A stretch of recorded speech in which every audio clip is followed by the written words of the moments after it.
What's up guys, this is Balázs from Racing Brick. In today's video I will show you the last set from the Technic 2021 first wave. This is the 42116 skid steer loader. The set comes in the usual small box. You can see the loader working at a construction site on the front. The back shows the B model, which is quite surprising as I was expecting a similar construction machine, but you can build a cool looking hot rod. Now let's open the box.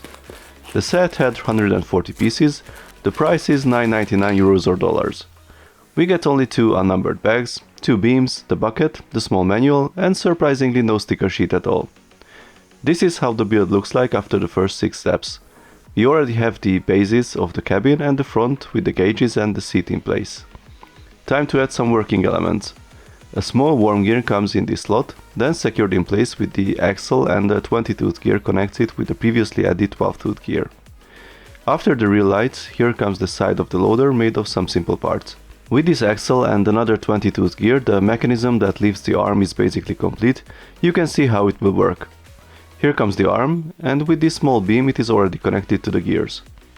The side panel is added on the other side as well, and then comes the gear that will control the tipping mechanism by moving the upper arm back and forth.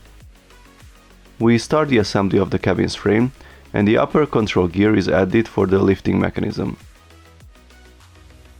Time to fold the seat in place as well.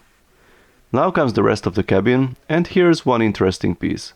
I'm sure this Technic bush is familiar for everyone, but when was the last time you saw it in black? Let me help you with that.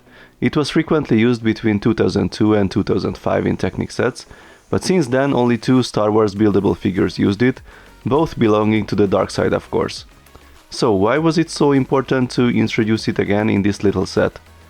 Well, it goes to the end of this axle, and if we complete the other side, you will see that they kind of close the cage and allow the cabin to be openable. But was it absolutely necessary to use a black bush? It's much better to have it in black of course, but the tip of the yellow axle is still visible, so it's not the perfect solution to have a unified black look.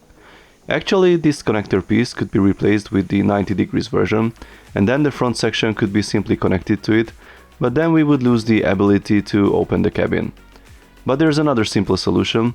By replacing the 3 stud long yellow axle with this axle and pin, which even has a matching color, we have a simple solution that uses even less pieces, and it's completely back. But it's also possible to add this round connector, and we have a very similar result using only pieces that are already available. So as you see, it was absolutely not obligatory to bring back this color variation for this part in a Technic set, so here's my theory. LEGO will release a more important set where the black bush plays a vital role, and it could not be replaced easily, so designers start to use it in other sets to optimize the part usage. According to another but less promising version, it was brought back for the Star Wars figures I mentioned earlier, but they're still stock from the manufacturing batch and they decided to use it in this set. Let me know in the comments if you agree with any of this or if you have another idea. Now let's get back to the build. Time to add all 4 wheels. The only remaining item is the bucket. Here's the support added first and then the bucket itself. Our little skid steer loader is finished. I think it looks great considering the size and the piece count. We have everything here that we need. Here is a size comparison with the 42117B model. Regarding the functions, the main trick is the operation of the bucket. The gear on top controls the lift. Thanks to the gearing it takes some time to raise and lower the bucket, but it also helps to avoid sudden movements as the loader is very small and lightweight. The gear on the side controls the tipping function. This one also works well, but since it is not geared you need to be careful. With a sudden movement it's not that difficult to do a wheelie, which might look cool but your boss at the construction site won't like it. I like how most of the gears are still visible. It is good to study how things work. There's another small function and that's the openable cabin. I found one unconventional design choice and it is the single arm on one side. These loaders usually have arms on both sides for balance and stability, but in this case the single arm is understandable. The gear on top requires access from the side. If there were 2 arms then it would be very uncomfortable to operate. Unfortunately we don't get any cargo with the set, but it was not really expected at this size and price point. It requires some practice to master the operation of the loader, but it's not impossible.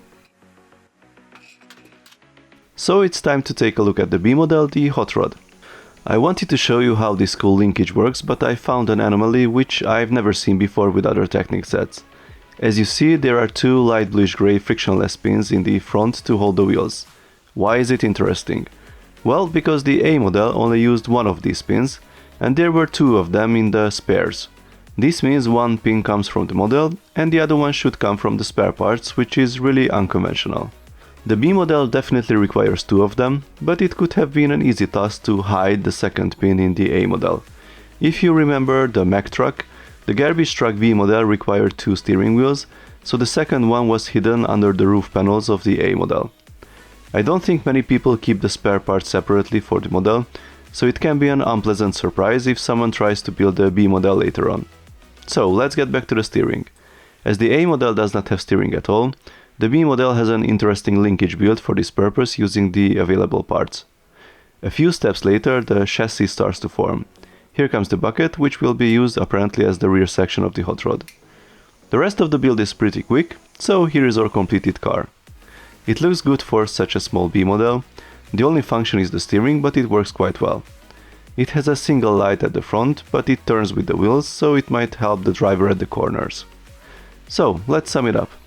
As the smallest set of this wave, I think the skid steer loader is a fun little build with a playable function and an interesting B model. It is small and lightweight, so it definitely requires careful operation to remain stable. Seeing the return of the rare black bush was quite refreshing, but the anomaly with this spare piece used in the B model is a little bit disturbing. You should definitely put those pieces in a safe place.